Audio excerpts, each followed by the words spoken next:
For more than 40 years, nonprofit community development organizations in Boston have been providing new opportunities in housing and jobs. The Jamaica Plain Neighborhood Development Corporation is taking that mission to another level by responding to a critical need for affordable housing, but also in helping to close gaps in access to education and city contracts. To tell us what's planned are two guests from the NDC, the Executive Director, Richard Thal, and the Director of Programs, Anna Waldron. Thank you both very much for being with us. I want to start with Richard because, when I think of CDCs and NDCs, I think of how much things have changed in the city since they all got started, at least, let's say, 40 years ago. Talk about Jamaica Plain. How have things changed? Well, I mean, it's mind-boggling how things have changed. I mean, when you tell people who are, newer to Boston in the last 10 or 15 years, that in many parts of JP and many other neighborhoods in this city, property owners considered it more profitable to burn the buildings down, they look at you like you must have three heads. Because nowadays people are paying, even for buildings that are not in very good condition, outrageous sums of money. And I know sometimes when some of the older, longer-term folks have talked about it, they say, if you would have told us 30 and 40 years ago that the problem was going to be an excess of investment in these neighborhoods, it just didn't. It was hard to imagine that. I remember going back to these times, one reason people wanted NDCs and CDCs to build housing is they wanted to get rid of a vacant lot or a trash heap. But these days, when you're trying to help people with housing, just the motivation for that must be different, right? It's challenging, but one of the services that we provide is really to work with residents in particular to become more empowered to manage their situation. And so we provide a lot of financial and career coaching to help families and individuals be able to position themselves to be successful in this economy. So we do that through a number of different venues. All of our services are free. In terms of the coaching, small business TA, we have a substantial number of small business clients that we work with to help stabilize them and to help them position themselves for growth and expansion. And we apply the same approach to working with families. So we work with families in terms of whatever their goals are for their families, for the heads of households, the parents, grandparents, the children, and we help them devise a plan that's based on their values and their goals. And we provide them with the tools and the resources for them to be able to work towards attaining those goals. I'm sure one thing that must affect a lot of families you have to serve is that I've got a job, I've got kids, and that next rent increase is going to be a whopper. Mm-hmm. Can you help somebody in that situation?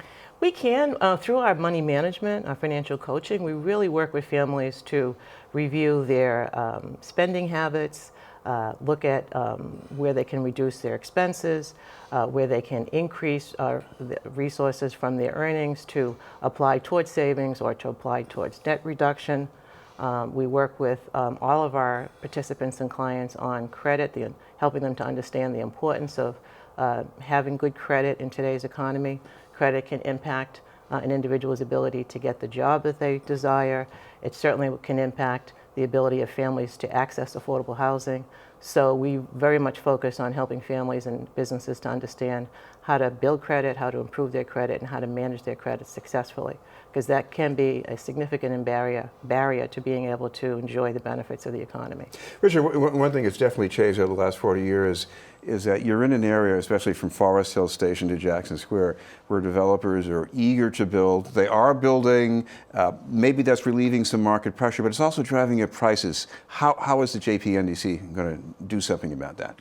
Well, I mean, there's a couple of major ways. I mean, a primary focus of ours, really for the last 20 years, has been to try to get community control of those large, publicly owned sites, because there was a time where 20 or 25 years ago, people were saying, well, we need to strengthen the market and stabilize the market, and maybe some of those lots should be used for market rate housing. And given what's gone on the last 20 years, that makes no sense whatsoever. And so we have worked really hard, and both on our own account and in collaboration with longtime partners, we've been able to build several hundred homes on some of those public lots. And where we can, we are still trying to compete in the private sector. And there's a really exciting thing that we're hoping in the next few weeks, that we're going to be able to purchase a building that's been the site of a lot of controversy in the neighborhood the last couple of years down on Washington Street, where we've been working with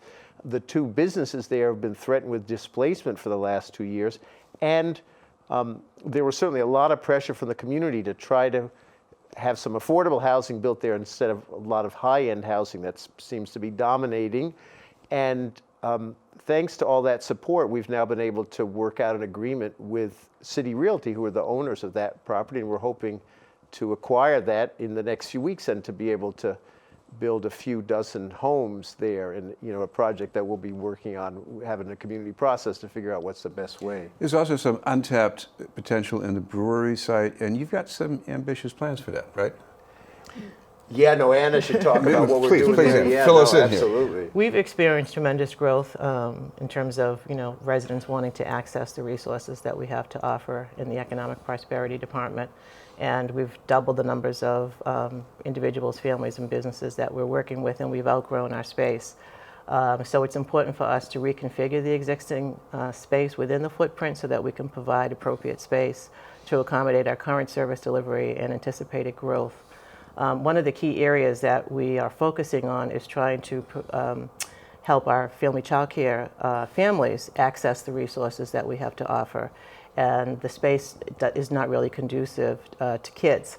And so that's one of the areas that we really need to work to improve so that when families come in to enroll their children for one of our 45 licensed home-based child care programs in the city, families would be able to have a safe place for their kids to play, to entertain themselves while they work with our staff and access our other resources. Many of the families that we work with in child care are looking to improve their earning power.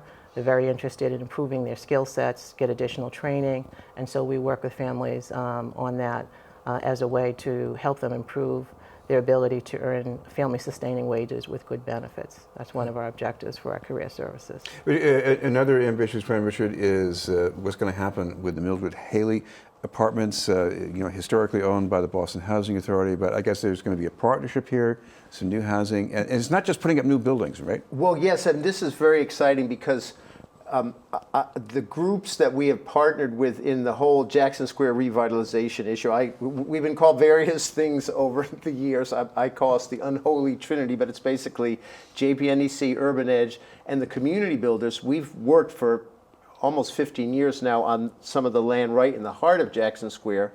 But about 3.5 years ago, we were designated by the BHA in one of their first mixed financing projects, which is at 125 Amory Street.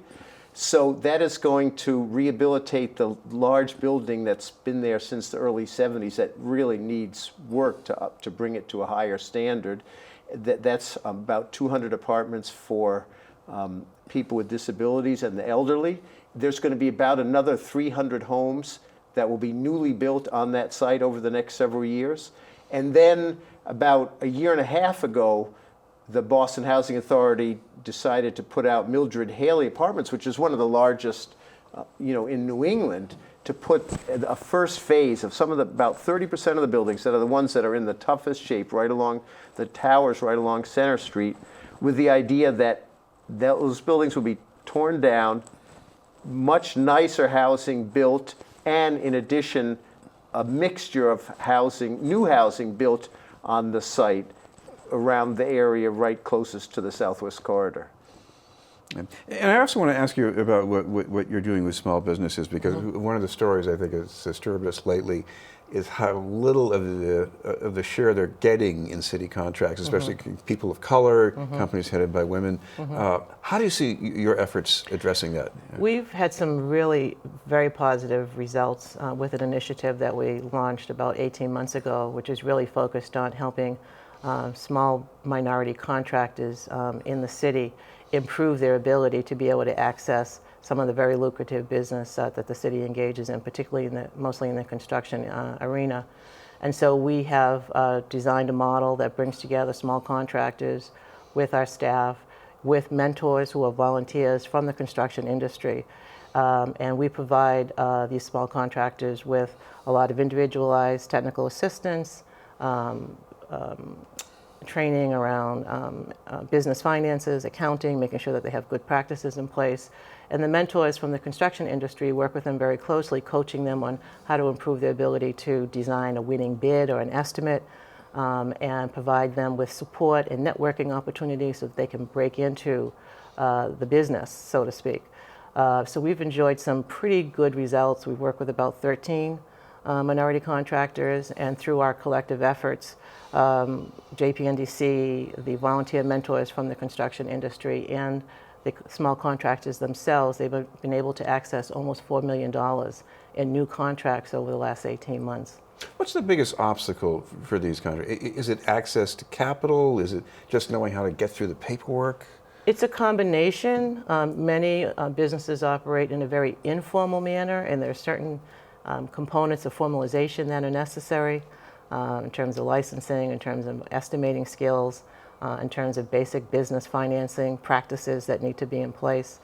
The other part has to do with it's a network, and so it's helpful to be able to build relationships with folks in the business, because oftentimes it's referral to business referrals. So we work to make sure that the businesses have the technical expertise that they need to be able to be competitive. And then the mentors are instrumental in the whole networking and relationship building to help these contractors get access to some of these successful bids. Richard, one other challenge for you is a pipeline with some new leadership. Now, this is a neighborhood that I think has something like this already, but what are you going to add to that? Well, it's interesting because we've been blessed over the years that there is a core of people who have really given the better part of their adult lives to the work of JPNDC and sister organizations in Jamaica Plain and in many neighborhoods in Boston, and people who are really doing it for the right reasons and who are committed to a lifelong struggle for social justice. And some of those folks are still active with us, or even if they step off the board, they want to still be able to, contribute in some way. But we think it's significant that we're hoping to bring on 4 new board members this year on our board of directors, and 2 of our most wonderful board members stepped off at the annual meeting a few weeks ago. And we figured out that the combined age of the 4 folks we're hoping to bring on this year is more than 30 years younger than the 2 folks who stepped off the board. So I always say, folks in my generation are, we're not hopefully we still have some good things to contribute, but we're not the future. And that's why, young, energetic leadership, and especially more diverse leadership, that's critical. Finally, I know there are people who want to keep on top of this, whether it's about housing or the contracting. So what's the best way to do that online? They can check out our website, jpndc.org. We also have a Facebook page. We're on Twitter. All right. Thank you both very much. Anna Waldron and Richard Thal from the JPNDC.